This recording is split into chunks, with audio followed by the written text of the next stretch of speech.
पढ़े आप लोगों ने? पेज नंबर क्या था?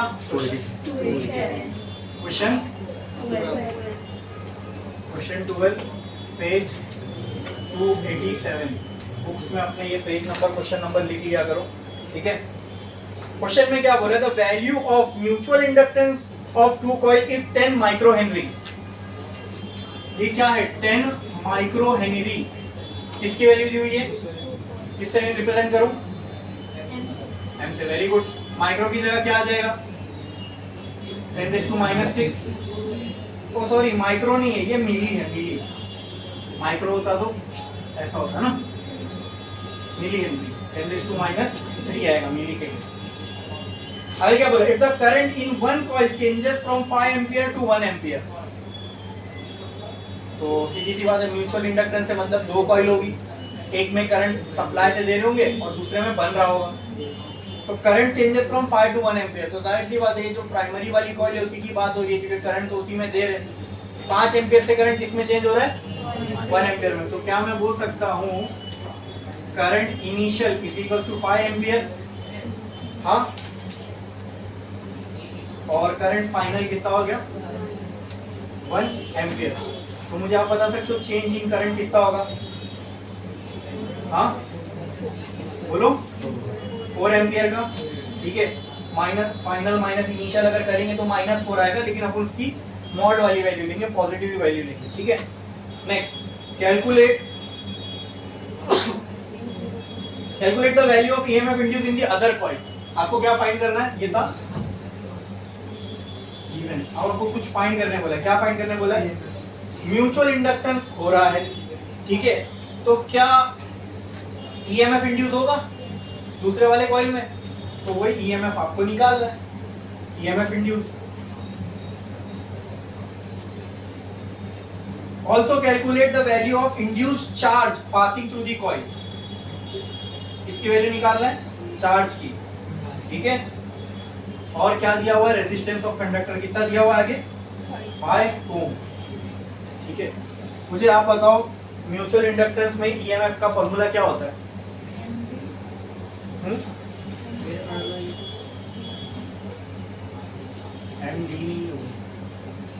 म्यूचुअल इंडक्टेंस सॉरी ईएमएफ का क्या फॉर्मूला होता है? E is equals to, question half है। हाँ क्वेश्चन हाफ है खाली। क्या कहाँ तक है? Calculate the value of EMF induce in the other coil. बस इतने ही। बस। और फिर कोई और क्वेश्चन होगा? सेम वैल्यू से 10 मिली एम्पियर। हाँ चलो ठीक है। फिर जो मैंने ईएमएफ तो निकाल ही रहे ना, कुछ एक्स्ट्रा ही निकालना है तो नॉलेज में ऐड ही होगा, टेंशन की कोई बात नहीं। उसमें जो बोला उससे कम निकालने बोलता तो प्रॉब्लम होती है। वो तो बोला ही है, उससे कुछ ज्यादा ही निकाल रहे हैं हम लोग, ठीक है। तो वो तो कवर हो ही जा रहा है उसमें, ठीक है। तो बोलो म्यूचुअल इंडक्टेंस क्या क्या रहेगा फॉर्मूला? बोलो। ईएमएफ और म्यूचुअल इंडक्टेंस का कोई रिलेशन है? ईएमएफ और म्यूचुअल इंडक्टेंस का कोई रिलेशन है? बताओ जल्दी।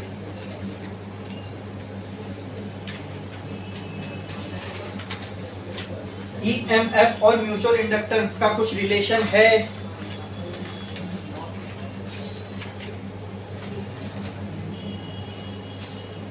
अरे निकाले होंगे यार हमने, देखो ना। ईएमएफ एल के टर्म्स में निकाले, ऐसे ईएमएफ एम के टर्म्स में भी तो निकाले होंगे ना हम लोग ने।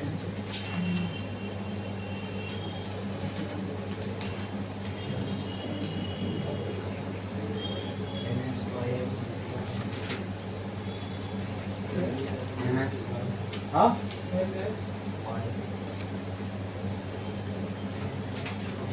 फाई का कोई फॉर्मूला है म्यूचुअल इंडक्टेंस के टर्म में? क्या है? M into IP। M into I P। Mutual inductance का एक फॉर्मूला है हमारे पास, सॉरी फाई का फॉर्मूला है total flux will be equal to M into I P, ठीक है। अभी जैसे यहाँ पर क्वेश्चन में हमने I P I S के टर्म्स में लिखे नहीं है, लेकिन ये जो करंट है ये किसका है? करंट चेंज हो रहा है, तो जाहिर सी बात है प्राइमरी का होगा। मुझे निकालना क्या है? ईएमएफ। क्या निकालना है? क्या निकालना है? तो EMF का जो फॉर्मूला नॉर्मली होता है वो यही होता है ना, d phi t by dt। हाँ क्लियर। अब मेरे को फ्लक्स यहां से टोटल फ्लक्स मिल जाएगा। टाइम की कुछ वैल्यू दी हुई है क्या, देखो 0. क्वेश्चन में टाइम की वैल्यू दी हुई है, टाइम दिया हुआ है कितना 0.2 सेकेंड, ठीक है। तो dt की भी वैल्यू दी हुई है। सिंपल ना भाई, ये फ्लक्स को आप यहाँ पुट कर दो। मैं यही तो आपसे पूछा था, ये फॉर्मूला नहीं है क्या मेरे पास, d phi t की जगह मैं ये लिख सकता हूँ m into I P by D T. कहना रे t is equal to m d I P by D T, यही बोल रहे थे ना आप। हाँ क्लियर है। अरे ये फॉर्मूला आएगा कि नहीं ये बताओ मेरे को। हाँ बस EMF निकालना है, सब कुछ तो इस फॉर्मूले में हमारे पास। बोलो m की वैल्यू क्या है, 10 इंटू 10⁻³ आई की di की वैल्यू क्या है, चेंज इन करंट दिया हुआ है 4 एम्पियर, ठीक है। टाइम की वैल्यू 0.2, इसको सॉल्व करोगे क्या आ जाएगा, EMF आ जाएगा क्या। चार्ज का फॉर्मूला मैंने आपको लिखवा के दिया था, चार्ज का फॉर्मूला मैंने लिखवा के दिया था, याद होगा, phi by r। एकदम शुरू में देखो, जाओ चार्ज का फॉर्मूला आगे नहीं है, phi by r। चार्ज भी निकालना है, एकदम शुरू में जाओ जाओ जाओ जाओ, जाओ जल्दी। कितना चार्ज फ्लो हुआ होगा उसका भी मैंने रिलेशन आपको निकाल के दिया था। सेकंड लॉ पे जाओ, सेकंड लॉ ऑफ देखो ये D Q equal to phi by r है ना, फ्लक्स अपॉन r। तो फ्लक्स की वैल्यू आ गई इधर, नहीं फ्लक्स की वैल्यू नहीं है, फ्लक्स की वैल्यू कैसे आएगी, इससे आ जाएगी। Total flux will be equal to m into I P. तो टोटल फ्लक्स की जगह पे मैं क्या लिख सकता हूँ, m 10 इंटू 10⁻³ आई की जगह 4, तो 40 इंटू 10⁻³ आ जाएगा। ये phi t की वैल्यू, बोलो चार्ज निकालना है, बोलो। तो चार्ज क्या होगा, phi by r। r क्या रेडियस, नहीं भाई रेजिस्टेंस। 40 इंटू 10⁻³ और रेजिस्टेंस कितना दिया मुझे 5 ओम। ये सॉल्व करोगे तो क्या मिलेगा, इसमें कूलम मिलेगा। अब पहले तो मुझे ये बताओ, ये पूरा क्वेश्चन देखो, इसमें से कोई ऐसी चीज है जो आपको नहीं समझ में आई तो बताओ। क्या क्वेश्चन में दिया था, समझे। म्यूचुअल इंडक्टेंस दिया था, टाइम दिया था, करंट का चेंज दिया था, अपने को निकालना क्या था, EMF। तो कुछ नहीं, अगर म्यूचुअल इंडक्टेंस दिया है तो जाके देखो म्यूचुअल इंडक्टेंस और EMF में कोई रिलेशन है क्या। हाँ निकाल चुके हमने, ये रिलेशन था, राइट। इसी रिलेशन में हमने सारी वैल्यूज पुट कर दिया, तो क्या आ गया EMF। और ये चार्ज की इक्वेशन तो मैंने आपको बहुत पहले बता चुका हूँ, change in flux upon resistance. तो कुछ नहीं करना था, खाली जो फॉर्मूले से वो ला के जो भी वैल्यूज थी उसके अंदर को पुट करके आंसर निकालना। आपको समझा गया ये, और क्या करना था वो आपके समझ में आ रहा था। हाँ अरे बोलो बोलो, बड़े आगे।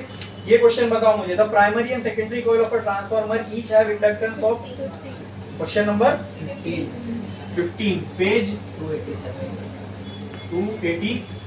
क्वेश्चन नंबर पेज नंबर लिख दो, इसका जीवन लिख रहे हैं, ओके। क्वेश्चन में क्या बोला है, the primary and secondary coil of a transformer, दो कॉइल है, दोनों के बारे में क्या दिया हुआ है, each have inductance of 200 into 10⁻⁻6 Henry. Inductance का मतलब सेल्फ इंडक्टेंस, म्यूचुअल इंडक्टेंस होता तो वहां म्यूचुअल इंडक्टेंस बोलता, सिर्फ इंडक्टेंस बोला है मतलब इसकी वैल्यू है। अच्छा ये दोनों का सेल्फ इंडक्टेंस की वैल्यू है, दोनों का सेल्फ इंडक्टेंस कितना है, 200 इंटू 10⁻⁻6 हेनरी। अब दोनों का है तो सेम ही है, इस वजह से दोनों को अलग अलग नाम नहीं दे रहे हम लोग, LP LS, दोनों का सेम एक ही वैल्यू है। आगे self inductance and mutual inductance between the winding is 4 into 10⁻⁻6। इन दोनों के बीच में जो म्यूचुअल इंडक्टेंस की वैल्यू है वो कितनी है, 400 इंटू 10⁻⁻6 हेनरी। बोलो इतना क्लियर है। अच्छा 4 into 10⁻⁻6। What percentage of flux from one coil reaches the other? क्या फाइंड करना है आपको, to find percentage change in flux, ठीक है। अब इसका आप लोगों को नहीं मालूम होगा कैसे निकालना है, तो इसके लिए मैं आप लोगों को फॉर्मूला बता रहा हूँ, इसका फॉर्मूला मालूम होना चाहिए अपने को, इसका कोई डेरिवेशन वगैरह नहीं है, लेकिन इस प्रॉब्लम में अब ये आया है, इसके लिए मैं इसका फॉर्मूला आपको बता रहा हूँ, याद रखना ये परसेंटेज चेंज इन फ्लक्स अगर निकालना है, क्या बोल रहा हूं मैं, परसेंटेज चेंज इन फ्लक्स अगर निकालना है और म्यूचुअल इंडक्टेंस और एल की वैल्यू दी हुई है, इसका फॉर्मूला बन जाएगा M/L × 100 बस। तो बोलो M की वैल्यू क्या है, बोलो क्या है, 4 × 10⁻⁻⁶ अपॉन L की वैल्यू 10⁻⁻⁻⁶। 2 0 इसको दे दोगे तो 10⁻⁻⁴ हो जाएगा, -4 ऊपर जाएगा तो 10⁻+4 हो जाएगा, +4 -6 कितना, 10⁻²। -2, और ये 2 1 2 2 तो कितना हो जाएगा, 2 × 10⁻⁻², मतलब 2 × 10⁻², ऐसा यानी 0.02 ऐसा होगा। और इसको जब आप 100 से मल्टीप्लाई करोगे, मल्टीप्लाई बाय 100 भी है ना, तो आंसर कितना आ जाएगा, 2% आ जाएगा ना भाई, 100 से सीधा मल्टीप्लाई करो तो कैलकुलेट करो, यही आएगी वैल्यू, समझे। अरे मैंने मैथ किया, उसमें फिजिक्स कुछ भी नहीं है, ठीक है, क्लियर है, छापो जल्दी।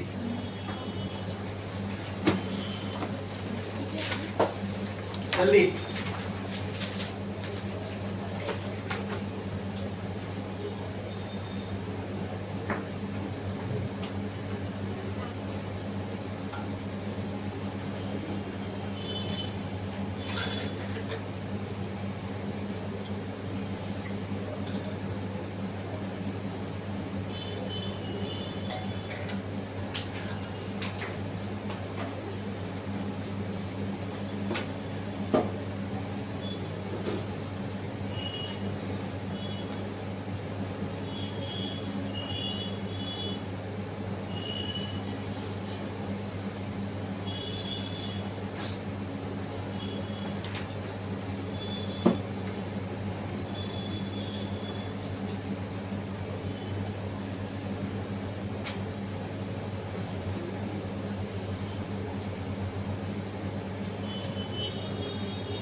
हो गया, लिख के हो गया सबका, कितने लोगों का बाकी है, जल्दी लिखो, आपको जल्दी।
का हो गया।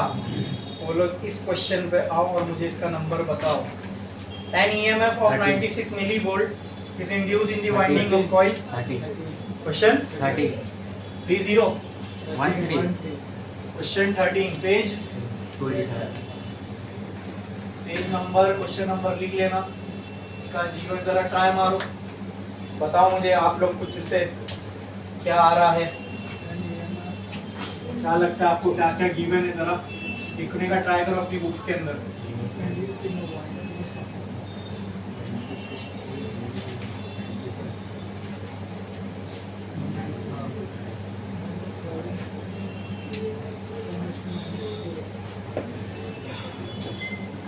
क्या दिया हुआ है बोलो? 96 मिली वोल्ट, क्या है ये? 96 मिली वोल्ट, क्या है ये?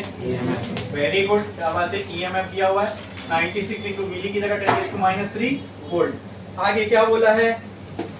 Indian of coil where current in the nearby coil is increasing at the rate of 1.2 ampere per second.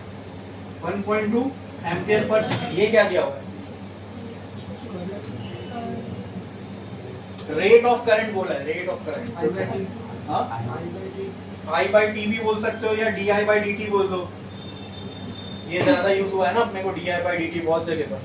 ठीक है, क्या फाइंड करना? What is the mutual inductance of the coil? To find, क्या find करना है कोई relation EMF current और mutual inductance का? हाँ बोलो, बताओ। सिंपल म्यूचुअल इंडक्टेंस और ईएमएफ का कोई रिलेशन होगा तो वो बता दो। अभी तो देखे थे यार। हाँ, M DI बाय क्या निकालना है? म्यूचुअल इंडक्टेंस निकालना है। ठीक है, सिंपल। ईएमएफ की वैल्यू क्या दी हुई है? 96 इंटू 10⁻⁻3। म्यूचुअल इंडक्टेंस नहीं पता, ये कितना दिया हुआ है? तो क्या M की वैल्यू ये हो जाएगी 96 इंटू 10⁻³ डिवाइडेड बाय 1.2। हाँ, तो सॉल्व करो, जो भी आंसर आएगा किसमें? हेनरी में लिखना है। मुश्किल था? अरे बहुत सिंपल सिंपल प्रॉब्लम्स है इसके, समझे क्या नहीं? yes. कुछ मुश्किल था ये? समझ में आया सबको? नेक्स्ट क्वेश्चन पे आओ। A pair of adjacent coil has a mutual inductance of 1.5 Henry. If the current in one coil changes from 0 to 10. Question number 6. Question number 6, page 286. 286. Read करो, given बताओ। 1.5 Henry, क्या है ये? Very good, mutual inductance. आगे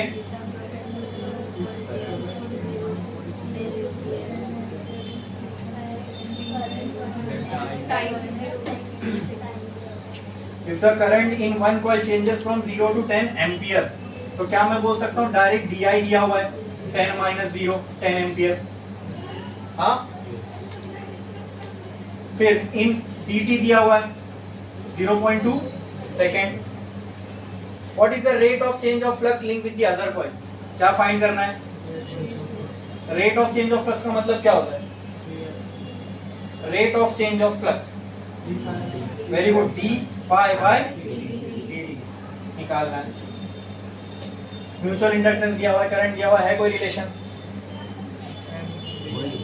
हाँ, वो use होगा। E can be written as M D I by D T.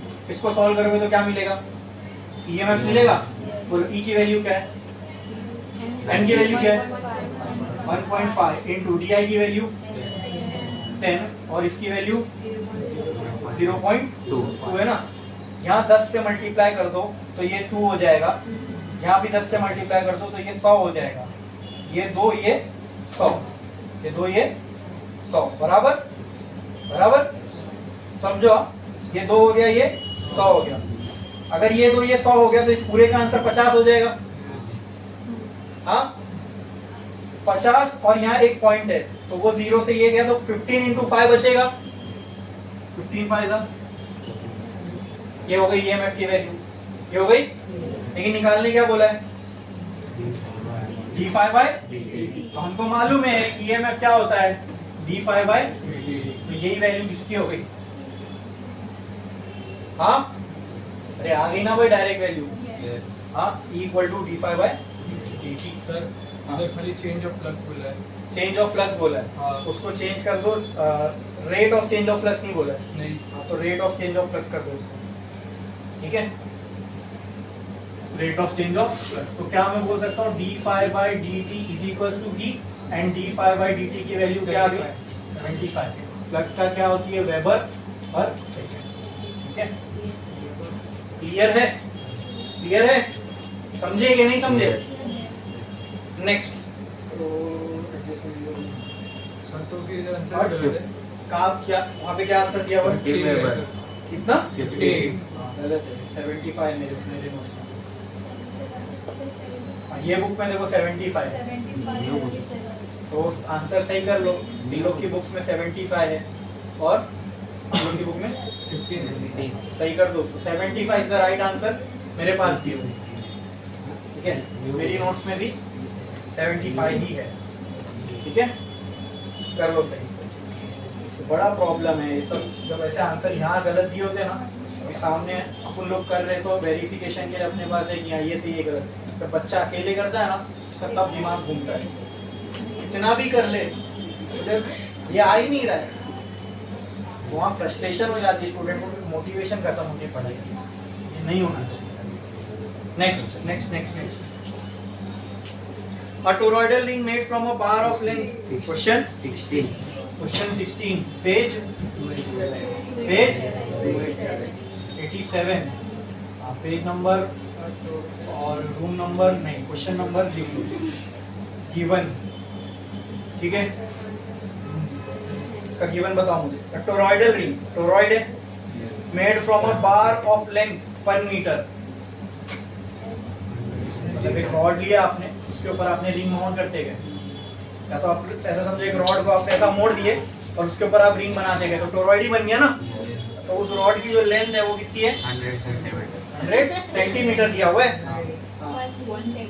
एक ही बात है 100 सेंटीमीटर इज 1 मीटर 100 सेंटीमीटर भी दिया है तो हम लोग तो उसको कन्वर्ट करके यूज करने वाले थे हाँ मेरे पास जो क्वेश्चन है उसके अंदर 1 मीटर दिया हुआ है ठीक है तो कट करके वो सही कर लो और नहीं भी करोगे तो वो गलत नहीं हो सकता क्योंकि आप 100 सेंटीमीटर भी लिखोगे तो 100 सेंटीमीटर भी लिख दोगे तो 100 इंटू 10⁻² मीटर ही होगा ये और एल इक्वल टू 1 मीटर ही होने वाला है ये टू कैंसिल हो जाएगा हाँ क्लियर है नेक्स्ट डायामीटर 1 सेंटीमीटर ये सही है डायमीटर कितना दिया हुआ है 1 सेंटीमीटर 1 सेंटीमीटर तो डायमीटर को कैसा लिखेंगे 1 इंटू 10⁻²। तो डी को डायरेक्ट में लिखते हो 10⁻² मीटर हाँ ये लेंथ आ गई ये डायमीटर आ गया अरे क्लियर है इस बेंड इनटू अ सर्कल वही तो मैंने बोला एक रॉड लिया उसको आपने बेंड कर दिया टोरॉइड के लिए सर्कुलर शेप में टोरॉइड ऐसी बनेगा ना ठीक है is wound tightly with 100 turns per centimetre okay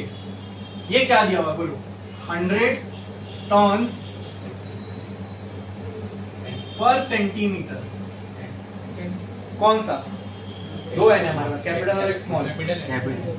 नहीं ये स्मॉल है number of turns per unit length small N होता है number of turns per unit length है ना हाँ टोटल नंबर ऑफ टर्न्स सिर्फ टर्न्स बोलता और उसका नंबर दिया रहता तो वो कैपिटल एन होता है number of turns per unit length क्या होता है स्मॉल एन होता है क्या होता है आप देखो इधर क्या मैं इसको कन्वर्ट कर सकता हूँ ये सेंटीमीटर है ठीक है इसको मीटर में करना है पर मीटर लाना है ठीक है तो यहाँ पे डिनोमिनेटर में ना सेंटीमीटर से मीटर में करना 10⁻²। ऊपर जाएगा तो +2 तो 2 0 बढ़ जाएंगे 10 दो थे पहले से 2 और 2 बढ़ जाएंगे तो 10,000 टर्न्स पर मीटर हो जाएगा क्लियर है तो मैं क्या बोलता हूँ अगर लेंथ नहीं दी रहती तो तुम नंबर ऑफ यही लेके चलो एन ही लेके चलो लेकिन अगर लेंथ दी हुई है तो हम टोटल नंबर ऑफ टर्न्स निकाल सकते हैं ना स्मॉल एन इंटू एल से तो निकाल लो N equal to small N की वैल्यू कितनी है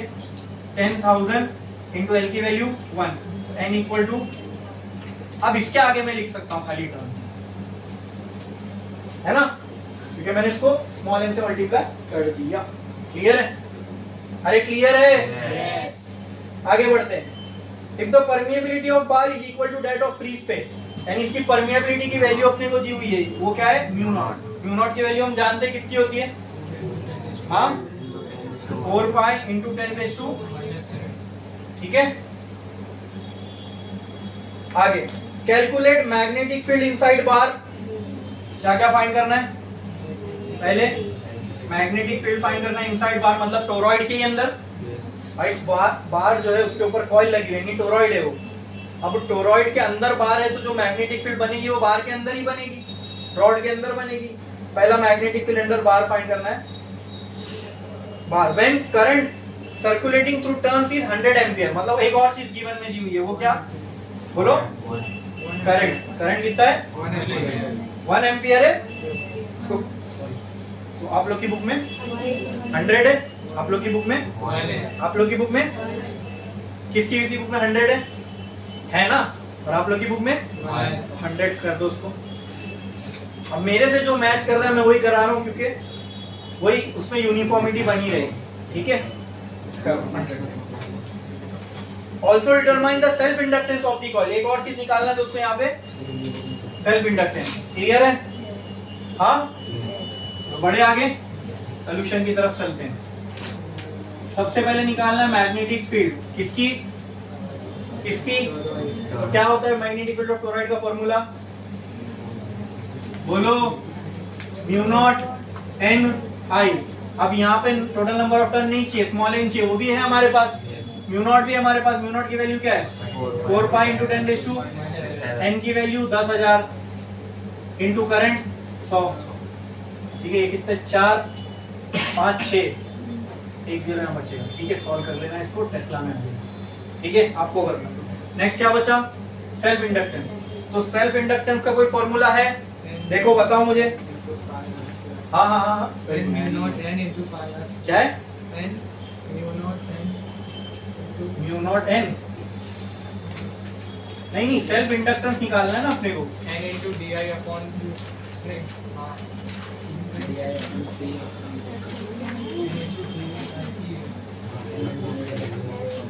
n into 5 by very good, हाँ। L is equals to 5 by I total flux upon I. तो टोटल फ्लक्स कैसे मिलेगा, फ्लक्स इसका दिया हुआ है क्या,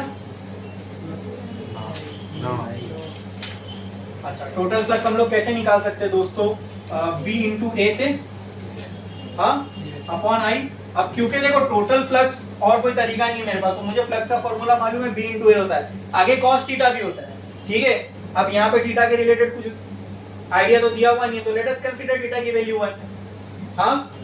B इंटू ए, B तो आ चुका, बचा क्या, ए। तो गौर करो डायमीटर दिया हुआ है ना, तो क्या हम ए को यूज करके डायमीटर निकाल सकते हैं, डायमीटर को यूज करके ए निकाल सकते हैं। तो A equal to pi by 4 D square, क्या मैंने ये बताया नहीं था फॉर्मूला डायमीटर के टर्म्स में एरिया का।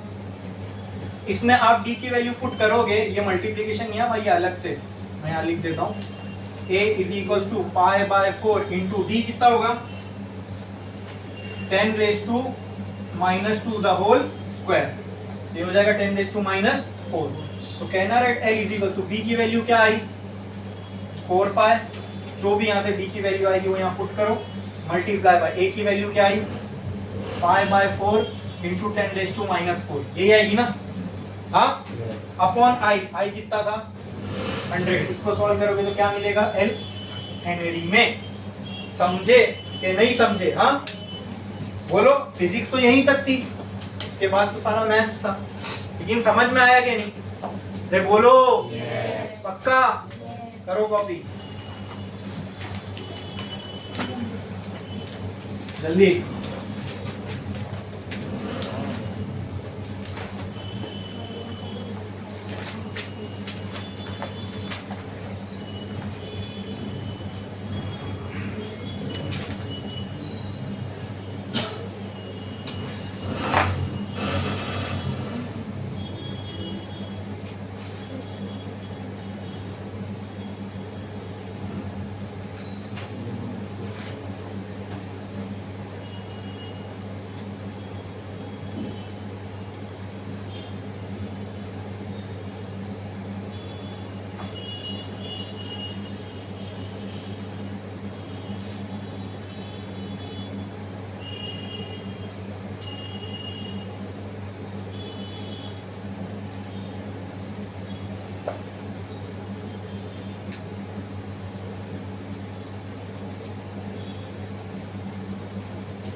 एक चीज खाली ध्यान में रखना, यहाँ पे देखो टोटल फ्लक्स लिखा हुआ है बराबर। टोटल फ्लक्स अगर निकालना है तो हम लोग n से भी तो इसको मल्टीप्लाई करना पड़ेगा ना। n से मल्टीप्लाई किया आपने तो n की जगह पे यहाँ क्या आ जाएगा, 10 कैंसिल हो जाएगा ये और ये सिंगल टर्न के लिए। टोटल टर्न के लिए क्या करोगे, इसको n से मल्टीप्लाई। लिखो लिखो जल्दी जल्दी। हाँ।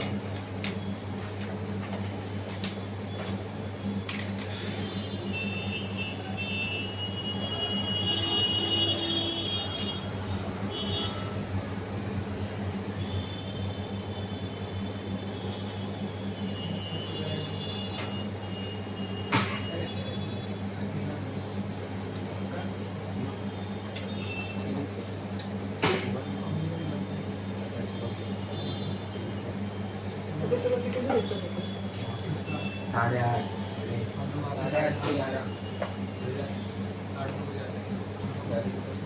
मन मर्जी होगी बड़ी गेम खेलते हैं तो पक्की जगह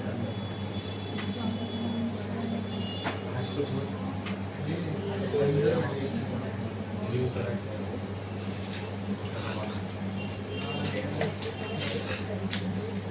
सर बोलेंगे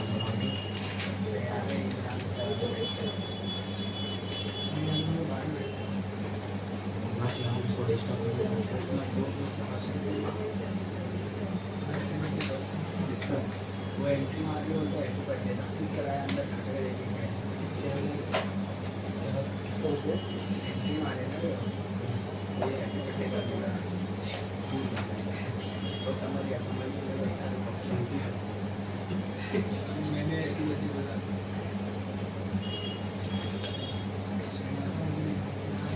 आई तक बोल के बजे तो वापस आ जाए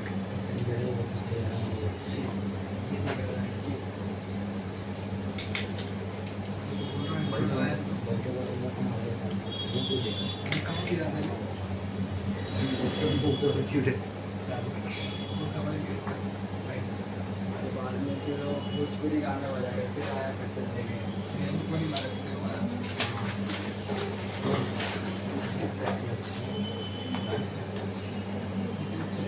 दो दिन में बताया सर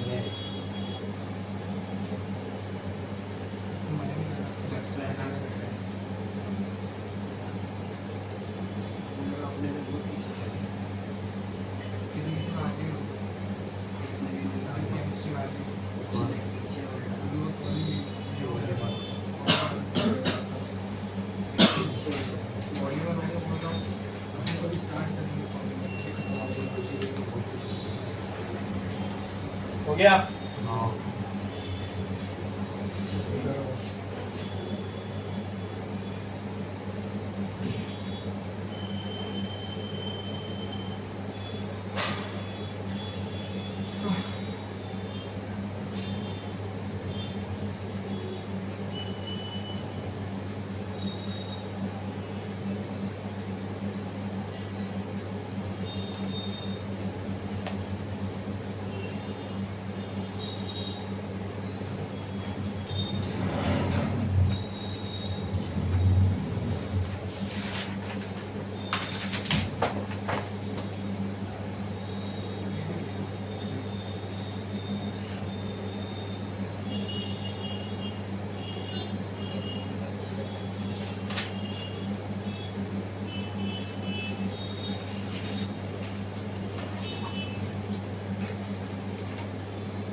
हो गया लिख के? यस चलो नेक्स्ट क्वेश्चन बोल रहा हूँ, उसका जरा गिवन लिखने का ट्राई मारो। Horizontal wire 20 metre long extending from east to west. Question number 4 page number 286। अच्छा एक और चीज इसमें मैं देखो मैंने आपको बोला था BA आगे cos थीटा भी होता है ना, cos थीटा मैंने आपको बोला यहाँ पे थीटा की वैल्यू 0 और cos थीटा फिर क्या हो जाएगा 1। तो आप इससे ध्यान, ये इसलिए भी आप सोच सकते हो यहाँ पे क्योंकि टोरॉइड दिया हुआ है। टोरॉइड के लिए तो हमने ऑलरेडी देखा हुआ है cos थीटा 1 ही होता है। अरे जब उसका डेरिवेशन कर रहे थे तभी देख लिए थे ना, टोरॉइड के लिए तो cos थीटा की वैल्यू 1 ही आती है, इसके लिए वहां पे डायरेक्ट हम ये यूज कर सकते हैं। क्वेश्चन नंबर क्या बोले थे? 4। Page number 2।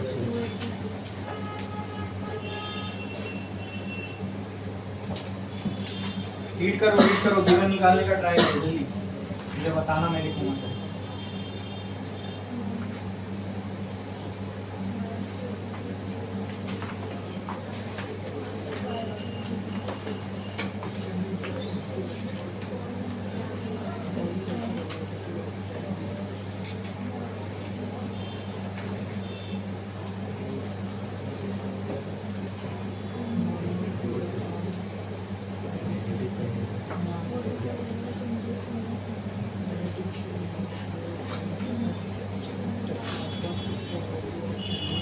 Question 4 page 286। ठीक है, नेक्स्ट आ जाओ। Horizontal wire 20 metre long extending from east to west. पहले तो ये देख लेते हैं 20 मीटर क्या दी हुई है, 20 मीटर ये किसकी लेंथ है, वायर की, extending from east to waste.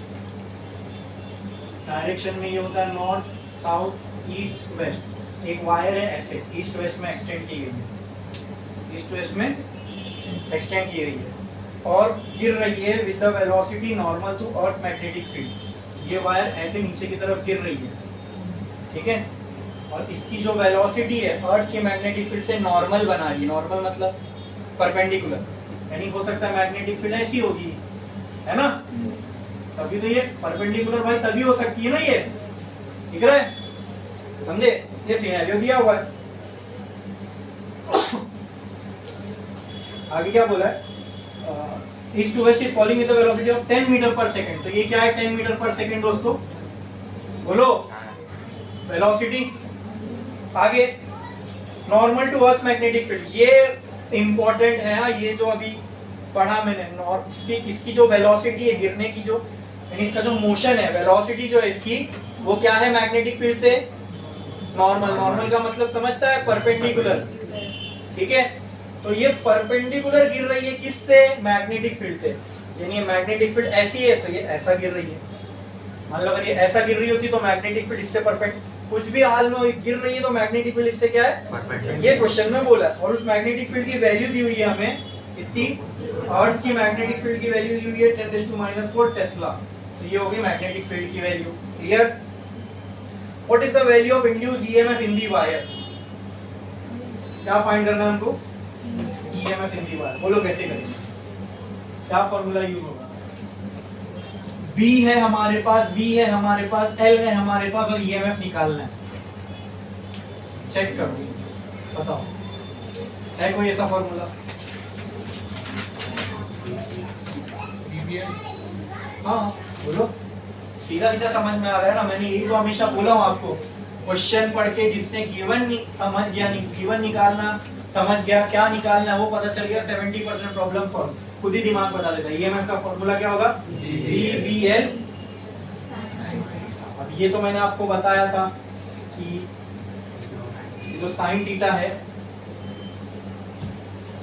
VBL sine theta, ये नहीं दिया था ना, VB साइन थीटा, फिर उससे इसका डॉट प्रोडक्ट कॉस थीटा, यानी इसका एक्चुअल फॉर्मूला बोलूं तो ऐसा था, VB sine theta dot L cos theta, ऐसा कुछ है ना। तो यहाँ चेक कर लो, चाहिए तो वही आएगा। जब तीनों एक दूसरे से परपेंडिकुलर है तो ये दोनों की वैल्यू क्या आएगी, 1 ही आएगी ना। देखे थे ना, ये केस मैंने लिखा के दिया था, when E, B and L are perpendicular. उस केस में V perpendicular to B perpendicular to L, therefore E is equal to क्या हो जाएगा, VBL। तो मुझे बताओ E is equal to V कितना दिया हुआ है 10, B कितना दिया हुआ है 0.5 × 10⁻⁷, L कितना दिया हुआ है, इसको सॉल्व करोगे तो सीधा आपको क्या आ जाएगी, ईएमएफ की वैल्यू। बोलो क्लियर है? अरे बोलो क्लियर है? Next question, calculate the value of induced EMF between ends of an axle of a railway carrier. अभी थोड़ा कंसेप्चुअल क्वेश्चन है, ध्यान से देखना। पेज इसका जीवन लिखते हैं, चलो पढ़ो, पहले ध्यान से पढ़ो क्या बोला है। Calculate value of induced EMF, सीधा पहले बोल दिया जो निकालना है, तो लिख लो। क्या फाइंड करना है? मतलब बोलो, ई फाइंड करना है। आगे, at the ends of an axle of a railway carriage. इसका मतलब समझा? एक्सेल का मतलब होता है, जैसे एग्जांपल लो, रेलवे की बोगी है, उसके नीचे लोखंड के टायर देखे हो कभी, ट्रेन आती जाती रहेगी तो। अब वो टायर अगर आप देखोगे तो आपको ऐसा दिखेगा, ये ऐसा कुछ होता है टायर साइड से अगर आप देखोगे तो। हाँ, नीचे ट्रैक होती है और ये हिस्सा ट्रैक पे होता है, ये हिस्सा ट्रैक पे होता है, बराबर। अब ये दोनों टायर जिस रॉड से कनेक्टेड होते हैं ना एक दूसरे से, उसको बोलते हैं एक्सेल। उसको क्या बोलते हैं? एक्सेल। समझ में आया? क्लियर है? समझे?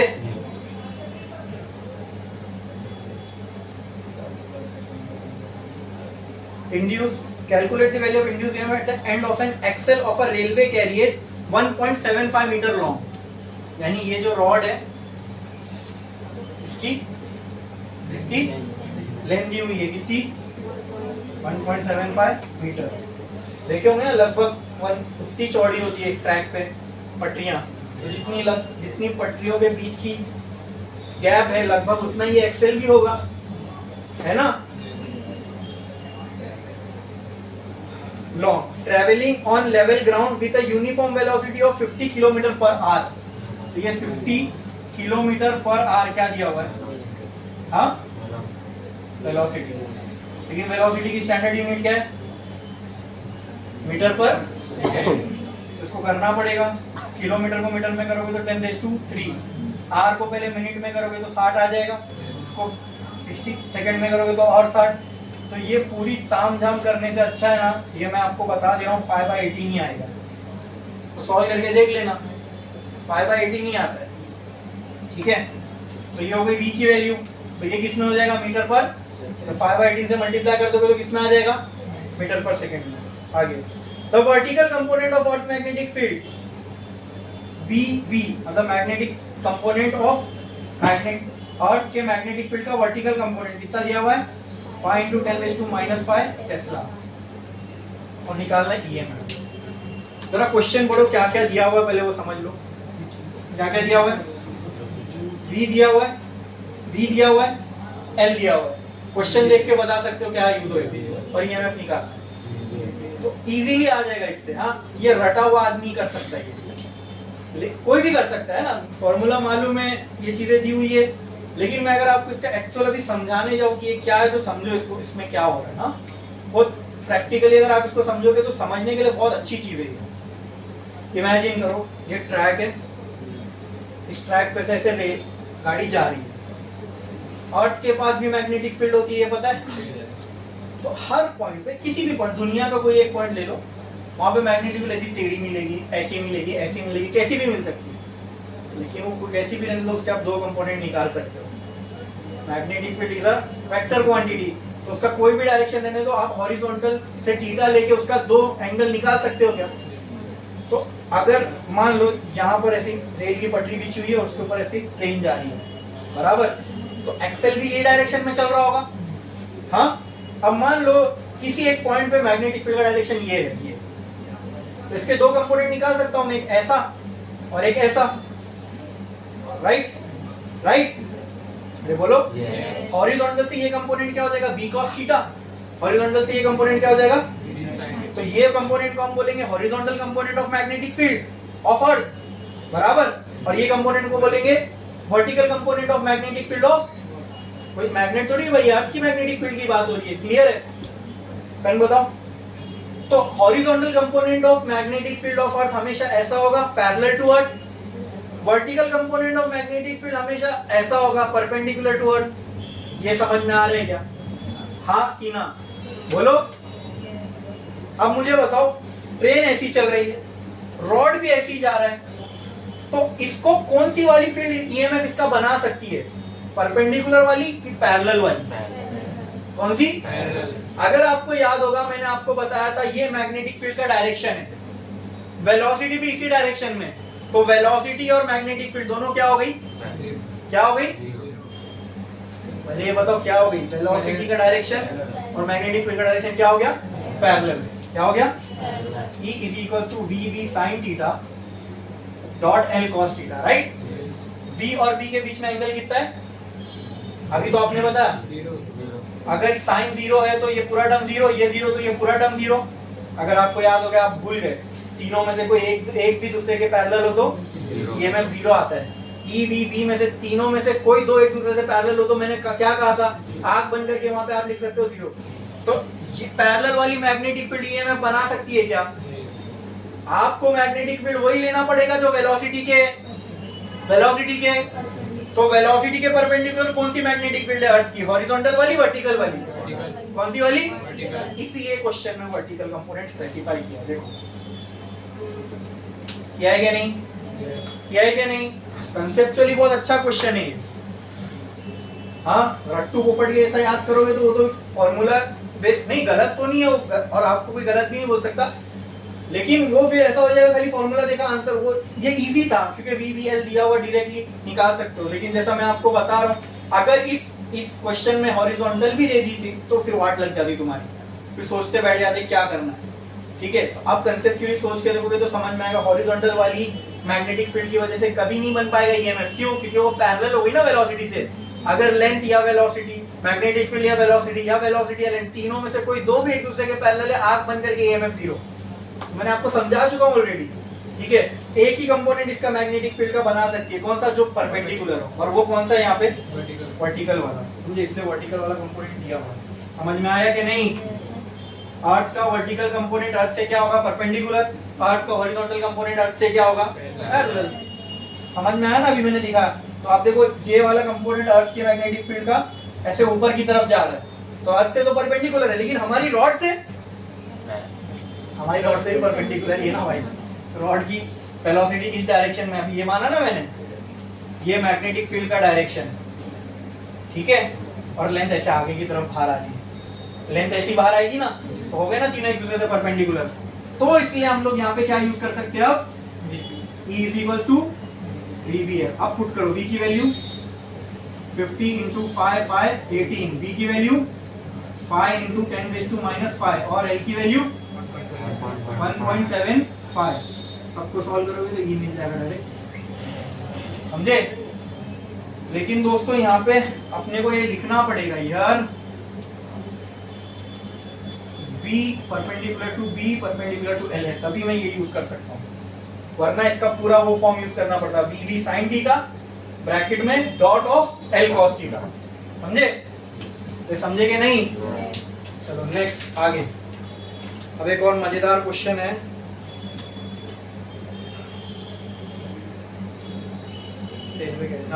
Aircraft of wing span 50 metres flies horizontally in earth magnetic field. Question number, इसका गिवन क्या है? चलो देखते हैं। पेज 287,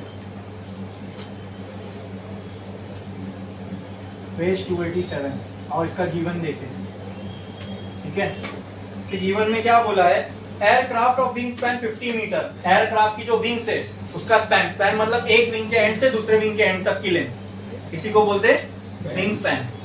तो कितना दिया हुआ है वो? 50 मीटर। मतलब ये लेंथ ऑफ विंग हो गई 50 मीटर। बोलो क्लियर है क्या? हाँ। Flies horizontally in earth magnetic field of, earth की मैग्नेटिक फील्ड की वैल्यू दी हुई है, कितनी है? 6 into 10⁻⁵ tesla at a speed of 400 metre पर सेकेंड। V की वैल्यू दी हुई है। Calculate EMF generated between the wings. क्या फाइंड करना है? क्या फाइंड करना है? EMF। क्या क्या दिया हुआ है? तो फट से आ जाएगा E इज इक्वल टू, लेकिन यहाँ चेक करें कि V यार B perpendicular to B perpendicular to L है कि नहीं? हाँ, अब देखो यहाँ बोला नहीं है, लेकिन ये vertical component of magnetic field ही दिया है और आप वर्टिकल ही मान के चलोगे। क्यों? क्योंकि हॉरिजॉन्टल हो। देखो ये अर्थ है मान लो, इसके ऊपर जब प्लेन जाएगा तो अर्थ से तो पैरेलल ही मूव करेगा ना प्लेन, ऐसे ही प्लेन भी जाएगा ना एक पॉइंट से दूसरे पॉइंट, बराबर। तो अर्थ की मैग्नेटिक फील्ड चेक करो कोई भी पॉइंट पे, कोई भी पॉइंट लो, एक वर्टिकल कंपोनेंट होगा मैग्नेटिक फील्ड और एक प्लेन की विंग ऐसे ही जा रही है ये डायरेक्शन में, मैग्नेटिक फील्ड का डायरेक्शन हॉरिजॉन्टल वाली ये है। क्या ये ईएमएफ बनाएगा प्लेन पे? नहीं, क्योंकि पैरेलल है भाई, लेंथ से पैरेलल है, वेलोसिटी से भी पैरेलल है। नहीं, लेंथ से पैरेलल नहीं है, वेलोसिटी से पैरेलल है। कोई एक से भी पैरेलल हो गई, कोई एक वेलोसिटी मैग्नेटिक फील्ड, कोई दो भी एक दूसरे से पैरेलल हो गई, खत्म, इसका काम ही नहीं है, क्योंकि ये ईएमएफ बनाएगा नहीं और हमको निकालना क्या है? ईएमएफ। हाँ, वर्टिकल कंपोनेंट होगा, ये हो गया अर्थ की मैग्नेटिक फील्ड का वर्टिकल कंपोनेंट, प्लेन ऐसे जा रहा है, प्लेन की वेलोसिटी देखो मैग्नेटिक फील्ड के परपेंडिकुलर, और लेंथ तो ऐसी है ना, विंग्स, प्लेन जब ऐसे उड़ेगा तो विंग स्पैन तो ऐसी होगा परपेंडिकुलर, समझे क्या? नहीं समझे? ये हो गया प्लेन का विंग, ये हो गया डायरेक्शन वेलोसिटी का, बताओ ये वेलोसिटी का direction vertical component of magnetic field ऐसे निकलता है, ये मैग्नेटिक फील्ड और प्लेन की विंग ऐसे ऐसे परपेंडिकुलर ना तीनों एक दूसरे से, तो इसीलिए हम यहाँ VBL यूज कर सकते हैं। तो अगर बहुत और स्पेसिफाई मतलब ये V बोलता तो और अच्छी बात होती है, ठीक है? E इज इक्वल्स टू, लेकिन अब बोला नहीं है तो हम उसको मान के ही चलेंगे कि वो वर्टिकल कंपोनेंट ही है, क्योंकि किसी हाल में हॉरिजॉन्टल कंपोनेंट ईएमएफ बना ही नहीं सकता, तो मान के चल रही है वर्टिकल कंपोनेंट ही है। V कितना दिया हुआ है? 400 B 10⁻² इंटू L 50, इसको सॉल्व करो, आ जाएगा ईएमएफ। अरे बोलो समझा क्या? नहीं, वैसे सॉल्व करने इजी है, मैं ये सब चीज, ये पूरी कहानी नहीं भी बताता तो भी आपका आंसर राइट ही आता, क्योंकि आप VBL ही यूज कर दे, साइन थीटा हो सब, और क्वेश्चन भी ऐसा फ्रेम करके ही दिया हुआ है कि वो थीटा की जरूरत भी नहीं है हमको, समझे? तो बोर्ड लेवल क्वेश्चन है, यहाँ पे इतना काम में चल जाता है अगर खाली फॉर्मूला भी याद रहेगा। Next next next next question इसका, a search coil having 2000 turns, question number 8, question number 8 page 287, इसका जीवन लिखे हैं। चलो क्या बोला है?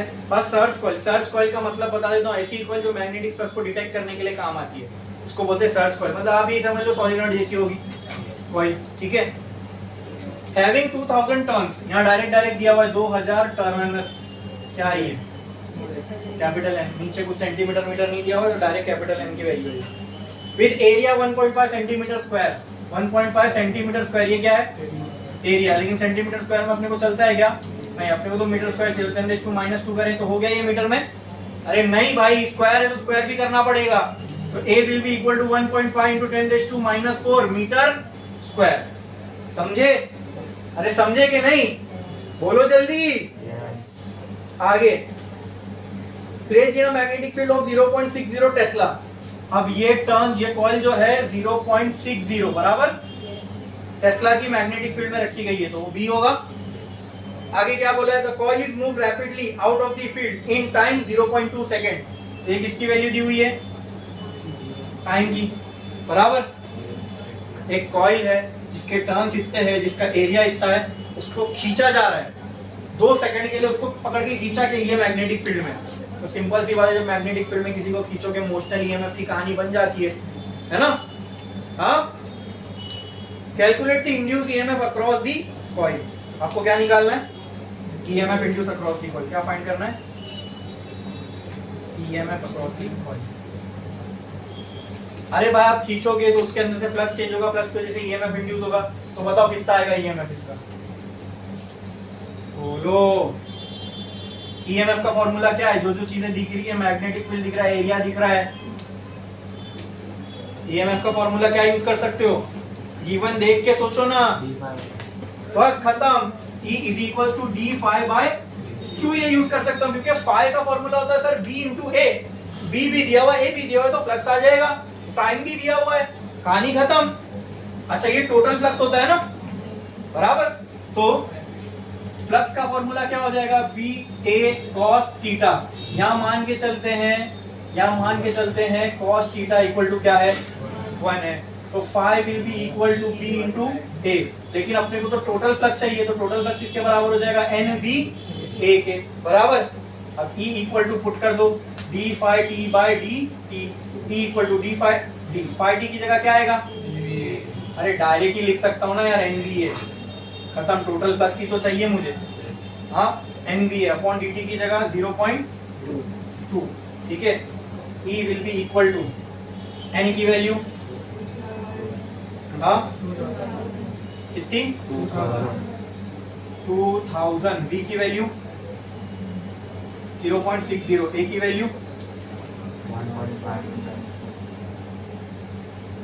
B की वैल्यू कितनी है, 0.60, A की वैल्यू 1.5 इंटू 10⁻⁴ अपॉन 0.2। इसको सॉल्व करके तो क्या आ जाएगा, EMF।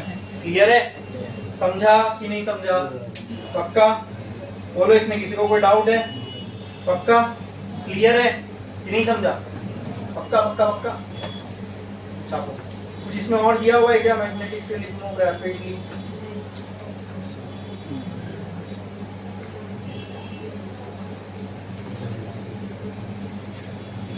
करो छापो छापो जल्दी जल्दी। सर इसमें यहाँ पर 1.2 1.4 ऐड नहीं चलेगा। की वैल्यू एयरक्राफ्ट इससे पहले होगा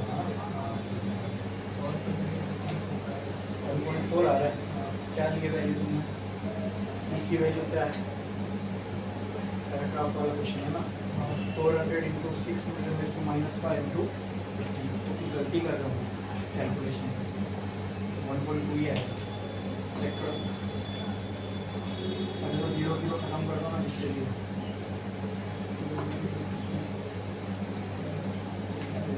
दो 0 तो कट जाएंगे, 10⁻² बचेगा, 6 5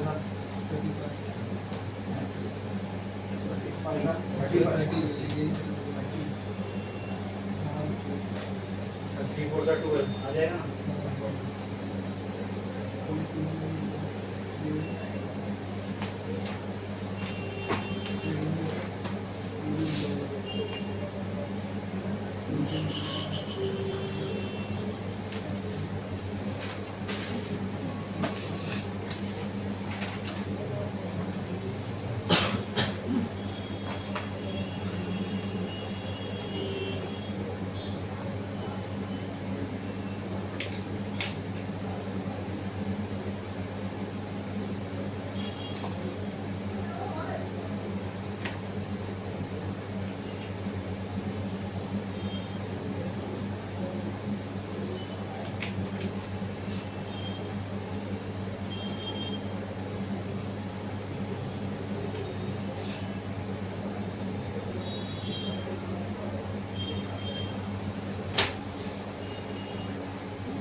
हो गया लिख के, अरे जल्दी लिखो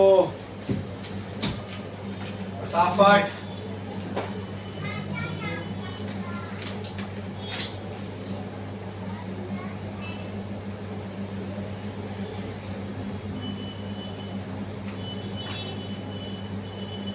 दो पार्ट हो गया क्या, Yes. हाँ Yes.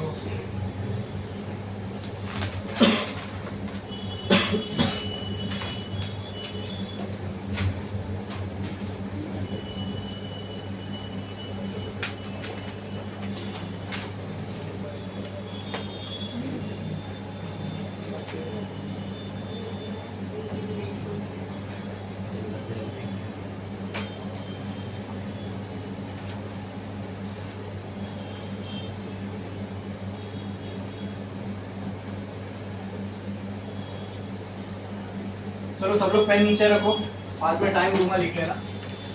अभी जो क्वेश्चन बोल रहा हूँ उस पे आओ। हम metallic disc is made of made to spin 20 revolution per second. 5 question number 5 5। ठीक है, और page number 286 question number 5 page number 286 इसका लिखना है अपने को गिवन और देखते हैं ठीक है आगे क्या है। A metallic disc is made to spin at 20 revolution per second। इसको मैं बोल सकता हूँ 20 रेवोल्यूशन पर सेकंड को मैं ऐसा लिख सकते हैं RPS, रेवोल्यूशन पर सेकंड। मैं आपको बताया था ना कि कोई भी चीज की पर सेकंड वैल्यू दी हुई है मतलब वो क्या है, पर एक सेकंड में इतनी रेवोल्यूशन हो रहे हैं, यानी इतने चक्कर हो रहे हैं। टाइम पीरियड, एक चक्कर में जो टाइम लगता है उसको क्या बोलते हैं? Time period. तो फिर इसको टाइम पीरियड कैसे बोल सकते हैं? टाइम ये तो बोल रहा है कि एक सेकंड में इतने चक्कर लग सकते हैं, क्या है ना, revolution per second, 20 revolution per second, यानी एक सेकंड में कितने चक्कर लग सकते हैं, इस चीज को हम क्या बोलते हैं? एक सेकंड में इतनी साइकिल हो सकती है, उस क्वांटिटी को क्या बोल सकते हैं, क्या बोलते हैं? बताया हूं मैं, साइक्लोट्रॉन पढ़ रहे थे तब बोला तो था, टाइम पीरियड बताया था, उसके साथ एक और क्वांटिटी बताया था, बोलो। हाँ, यस, फ्रीक्वेंसी बोलते हैं किसी भी चीज की, कोई भी चीज की एक सेकंड में कितनी साइकिल कंप्लीट हो रही है उसको क्या बोलते हैं? फ्रीक्वेंसी बोलते हैं। क्या बोलते हैं? Frequency. Okay, next. Per second about an axis through its centre and normal to its plane, a disc has a radius of 30 centimetre. अब जो भी डिस्क गोल गोल घूम रही है उसका रेडियस कितना दिया हुआ है? 30 सेंटीमीटर। ये रेडियस है, क्या है? आर की वैल्यू में ऐसा लिख सकता हूँ 30 इंटू 10⁻⁻² मीटर। बोलो, ये क्या आ गया? रेडियस। आगे, and spin in a uniform magnetic field of 0.20 tesla. तो 0.2 टेस्ला इसकी वैल्यू है मैग्नेटिक फील्ड की, which is parallel to the axis of rotation. देखेंगे आगे। कैलकुलेट, पहला, area swept out per second by the radius disc. To find, सबसे पहले क्या फाइंड करना है? एरिया स्वेप्ट, एरिया फाइंड करना है। नेक्स्ट, इसको मैं DA लिख देता हूं, एरिया स्वेप्ट को, ठीक है। नेक्स्ट, फ्लक्स कट पर सेकंड, मतलब d∅ बोल देता हूं इसको, ठीक है। ये तो रहने दो, चलो इसको एरिया लिख दो, इसको फ्लक्स रहने दो, ठीक है, A∅। Next, induced EMF in the disc, ठीक है। अब पूरा सिनेरियो समझो, ये सब निकालना है, इसके सोल्यूशन की तरफ जाएंगे। पहले पूरा सिनेरियो समझ लो क्या है। वैल्यूज तो हमने गिवन लिख दी। A metallic disc is made to spin 20 revolution per second. एक डिस्क लिए, जैसे 5 रुपए का कॉइन होता है, उसको चौड़ा कर दो, थोड़ा बड़ा डिस्क है, थाला बर्तन पे डालते हैं ना, वो डिस्क है, वो डिस्क लिए इज मेड टू रोटेट। वो एक सेकंड, मतलब उसकी स्पीड कितनी है डिस्क की? एक सेकंड में 20 चक्कर लगा दी। अच्छी खासी स्पीड है ना, एक सेकंड में 20 चक्कर लगा दिए। समझ में आया? ठीक है। About an axis passing through the centre and normal to its plane. अब ये सब खाली डराने धमकाने के लिए दिया हुआ है, पासिंग थ्रू द। ये डिस्क ऐसी घूम रही है ना, ऐसी भी मान सकता था मैं, ऐसी भी मान सकता था। उसको क्लियर करने के लिए ऐसी घूम रही है, तो थोड़े भारी भारी वर्ड यूज किया उसने। अबाउट एन एक्सिस, यानी ये एक्सिस के अबाउट घूम रही है। वो कैसी है? Normal to its plane, normal to its plane. अब कोई भी पोजीशन ले लो, मान लो ये प्लेन मान लो, इस प्लेन से अगर मैं कोई एक्सेस बनाऊं जो इसके परपेंडिकुलर हो तो वो ऐसी ही होगी। हाँ, सबसे बेस्ट है ना, यही प्लेन में घूम रही है ऐसा मान लो। अब कोई ये प्लेन से ऐसी एक्सिस निकाल लो, ऐसा घुमाओ, या ये प्लेन कोई ऐसे प्लेन मानो, उससे ऐसे एक्सिस निकालो, ऐसा घुमाओ। तो आपको जब चॉइस मिली है तो सबसे इजी वाली कंसीडर करो ना, जो सही से समझ में आए। ये प्लेन कंसीडर कर लो, इससे परपेंडिकुलर क्या है? एक्सिस निकालो, उस एक्सिस के अराउंड क्या है? डिस्क रोटेट कर रही है, डिस्क रोटेट कर रही है। क्लियर है? हाँ। अब उस डिस्क का रेडियस दिया हुआ है, और वो जो डिस्क घूम रही है, ठीक है, वो जहां भी घूम रही है वहां मैग्नेटिक फील्ड भी है। क्या है? तो ऐसा मान लो यहाँ नीचे से ऊपर की तरफ मैग्नेटिक फील्ड भी जा रही है, और डिस्क घूम रही है बीच में, ठीक है, about its own axis. That axis is perpendicular to the ground. समझे? क्लियर है? इसमें किसी को कोई डाउट है? हाँ, which is parallel to the axis of rotation. देखो ना, एक्सेस ऑफ रोटेशन से पैरेलल है, ये हो गया एक्सेस ऑफ रोटेशन। इससे पैरेलल मतलब मैग्नेटिक फील्ड लाइन ऐसी जा रही होगी ऊपर की तरफ, तभी तो पैरेलल होगी ना, समझे कि नहीं? बोलो, समझे कि नहीं? ठीक है, आपको क्या क्या निकालना है? Area swept out per second by the, यानी वो डिस्क 1 सेकेंड में, देखो अब इसको समझना, अगर आप ऊपर से देखोगे डिस्क को तो आपको कुछ ऐसी दिखेगी, हाँ, और डिस्क का रेडियस आपको कुछ ऐसा दिखेगा, हाँ। 1 सेकेंड में मान लो डिस्क कुछ तो घूमी होगी, लेट्स से थीटा एंगल घूमी डिस्क, क्लियर है? तो अगर मैं इसको ऊपर से देखूं और रेडियस की लाइन अगर मैं कंसीडर करूं तो ऐसा नहीं लगेगा रेडियस की लाइन ने कुछ एरिया को झाड़ू मारा है जमीन पे, स्वेप्ट, समझा के नहीं? ये पूछ रहा है। अगर मैं ऊपर से देखूं और रेडियस की एक लाइन कंसीडर कर लूं तो यही तो पूछ रहा है, area swept out per second by the radius of disc. अगर मैं ऊपर से देखूं तो ये मुझे दिखेगा रेडियस, और मैंने घड़ी लगा 1 सेकंड में मैंने देखा ये रेडियस यहां से यहां आ गया, बराबर बराबर। तो इतना कवर किया ना, इस रेडियस ने इतना एरिया को, अगर ऐसा समझ सकते हो कि अगर मैं रेडियस को कुछ ऐसा वाइपर लगा देता तो उतने एरिया को रेडियस ने झाड़ू मारा 1 सेकंड में। वो कितने एरिया को रेडियस ने झाड़ू मारा वही आपको निकालना है, मतलब एरिया निकालना है आपको swept by the radius in 1 second, समझे? यानी मैं बोल सकता हूं मुझे ये एरिया चाहिए, समझा कि नहीं? क्वेश्चन पढ़ के समझ में आया क्या पूछा जा रहा है हमसे? हाँ, थोड़ी सी क्वेश्चन की लैंग्वेज कॉम्प्लेक्स है समझने के लिए कि क्या है। तो ये लेंथ मुझे चाहिए, कैसा नहीं, ये लेंथ नहीं चाहिए मुझे, तो ये एरिया चाहिए। वो लेंथ भी निकाल सकते हो, उसका भी फॉर्मूला है, ठीक है? पहली चीज ये निकालनी है। दूसरा क्या है? फ्लक्स निकालना है। एरिया आ जाएगा ना, सब आ जाएगा। क्यों बोलो? ईएमएफ का फॉर्मूला क्या होता है? Flux per unit time. अच्छा, फ्लक्स का फॉर्मूला क्या होता है? बी इंटू ए। बी तो मुझे दिया हुआ है, ए फ्लक्स का फॉर्मूला क्या है? बी इंटू ए मिल जाएगा तो फ्लक्स मिल जाएगा, फ्लक्स को यहाँ पुट कर दूंगा तो ई मिल जाएगा। तो पूरी कहानी कहाँ पे आ गई? एरिया निकालना है।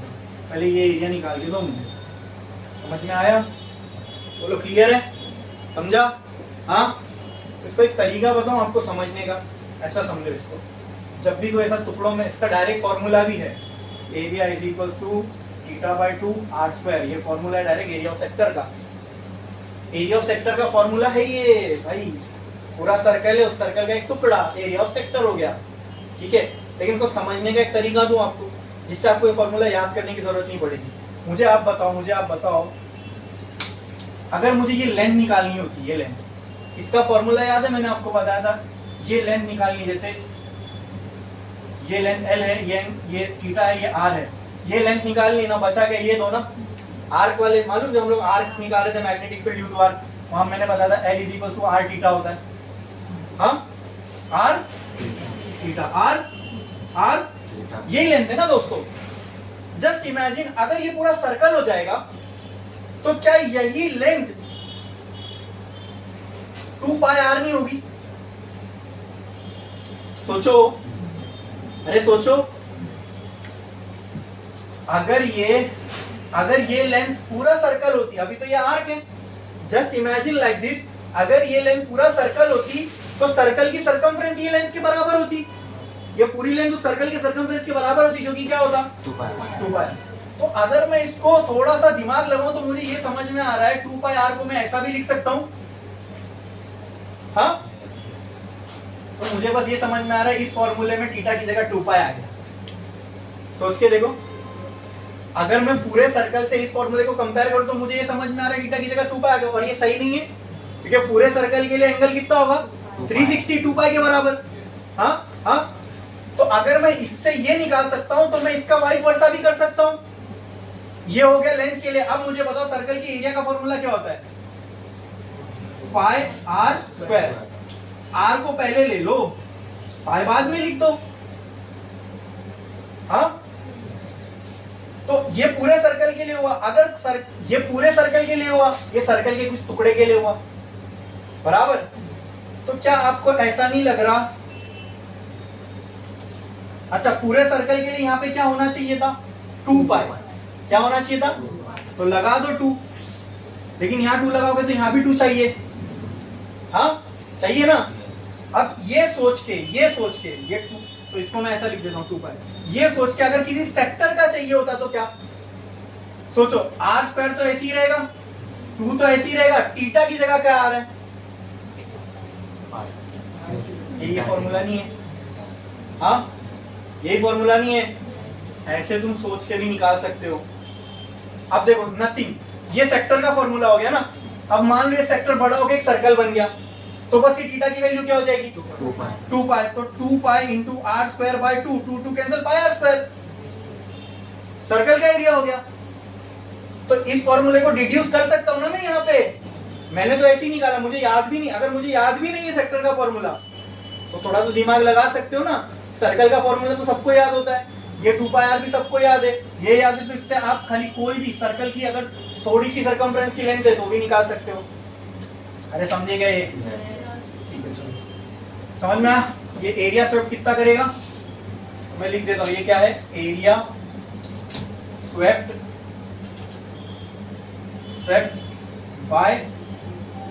By radius. ये एरिया स्वेप्ट बाय रेडियस है खाली, लेकिन कितने सेकंड के लिए बोला है? इन 1 सेकंड निकालना है अपने को, तो टाइम का भी टर्म इसमें डालना पड़ेगा। तो अभी इनकम्प्लीट है ना फॉर्मूला भाई, टाइम का टर्म नहीं आया, तो मल्टीप्लाई इसको किससे करना पड़ेगा? उस टाइम की वैल्यू में क्या पुट कर दूंगा? 1 सेकंड। क्या पुट कर दूंगा? लेकिन टाइम को ऊपर मल्टीप्लाई करूंगा तो नीचे भी करना पड़ेगा ना, फिर मैथमेटिकली तो गलत हो जाएगा। क्लियर है? हाँ। अब इसको थोड़ा सा रीअरेंज करके अगर मैं देखूं तो कहना है right this as R square by 2 into theta by T into T. अरे इसको मैंने क्या किया? कुछ नहीं, आर स्क्वायर पहले लिखा, 2 उसके साथ लिखा, थीटा बाद में लिखा, टी उसके साथ लिखा, टी को बाजू में भेज दिया। ठीक है? और बोलोगे सर ऐसा क्यों कर रहे हो? ये क्या दिया हुआ है? क्या दिया हुआ है? एरिया की मुझे वैल्यू निकालना है, राइट? सोचो, हाँ सोचो, एरिया की वैल्यू निकालना है मुझे। ये एरिया इसी से आएगा। टाइम की तो वैल्यू चलो मुझे मालूम है 1 सेकंड दी हुई है, 1 सेकंड। थीटा कैसे निकालूंगा? निकाल सकता हूं? नहीं, लेकिन मुझे पता है थीटा बाय टी ये होता है omega. Angular velocity, angular displacement by time, यही होता है ना। तो कहना है right this is equal to R square by 2 into omega into T. अभी भी टी की वैल्यू मालूम है, लेकिन फंसूंगा का। लेकिन हाँ हमको ये मालूम है ओमेगा बराबर होता है 2 पाई बाय कैपिटल टी। अगर 1 बाय टी की जगह 1 बाय टी क्या होता है? फ्रीक्वेंसी। हाँ फ्रीक्वेंसी दी हुई है, फ्रीक्वेंसी से ओमेगा आ जाएगा, ओमेगा से एरिया आ जाएगा, एरिया से फ्लक्स आ जाएगा, फ्लक्स से ईएमएफ। करता हूं, समझे? तो ठीक है, ए इज इक्वल टू कहना है right R square by 2 into 2 pi F into T. तो जो कैंसिल हो रहा है कर लो। एरिया का फॉर्मूला क्या बचेगा? R square into pi into F into area क्या बचा? आर का स्क्वायर मतलब 30 into 10⁻² the whole into pi की वैल्यू 3.14, एफ की वैल्यू 20, टी की वैल्यू 1। सॉल्व करोगे तो किसकी वैल्यू आ जाएगी? बोलो। एरिया किसकी? फिर क्या निकालना है? फ्लक्स। तो फ्लक्स क्या होता है? बी इंटू ए। अब कॉस थीटा क्यों नहीं लिख रहा हूं यहाँ पे? सोच के देखो ना, बी और ए जीरो ये ना एंगल उनके बीच का। डिस्क कैसी घूम रही, मैग्नेटिक फील्ड ऐसी जा रही है। Here cos theta equal to 1 equal to parallel है, तो cos 0 हो जाएगा। cos 0 क्या? अरे इतना तो समझ में आएगा ना, अभी लास्ट क्वेश्चन कर रहे हैं हम लोग इस चैप्टर का। तो phi will be equal to B की वैल्यू दी हुई है 0.2। यहाँ एरिया आएगा मीटर स्क्वायर में, वो यहाँ पुट कर दो तो किसकी वैल्यू आ जाएगी? फ्लक्स की, वेबर। ठीक है, पर सेकंड, क्योंकि एरिया भी पर सेकंड आने वाली है। हाँ मीटर पर, क्योंकि 1 सेकंड के लिए बोला है ना, मीटर पर सेकंड में, इसलिए तो टाइम का यूनिट इंट्रोड्यूस किया हमने। फाई आ गया। फिर क्या निकालना है? बोलो। ईएमएफ की वैल्यू क्या हो जाएगी? Phi bye T. फाई की जगह मैं लिख सकता हूं बी ए अपॉन टी। तो E can be written as, B की वैल्यू क्या आई? 0.2, ए की जो भी वैल्यू यहां से आएगी वो यहां पुट कर दोगे। हाँ, ई कितना दिया हुआ है 1, तो ई की वैल्यू आ जाएगी क्या इसमें, वोल्टेज में। समझा कि नहीं समझा? इस क्वेश्चन की लैंग्वेज थोड़ी सी कॉम्प्लेक्स थी लेकिन समझ में आया। हाँ, कहीं पे कोई फॉर्मूले में फंसोगे तो कैसा निकाल सकते हो, वो थोड़ी सी एक ट्रिक बताया, मतलब द वे ऑफ थिंकिंग बताया। समझ में आया? क्लियर है? तो इसी के साथ अपना ये चैप्टर हो गया फिनिश। एक क्वेश्चन है, ये मुझे बताओ, ए लॉन्ग सॉलिनॉइड कंसिस्टिंग 1.5 ये होगा क्या आप लोग के लिए? Question number, a long solenoid consisting 1.5 to 10⁻³ turns per meter has area of cross section, हाँ, 7. Question number 7, page 27. Page number 287। तो ये क्वेश्चन आप लोग के लिए ठीक है, समझ में आया?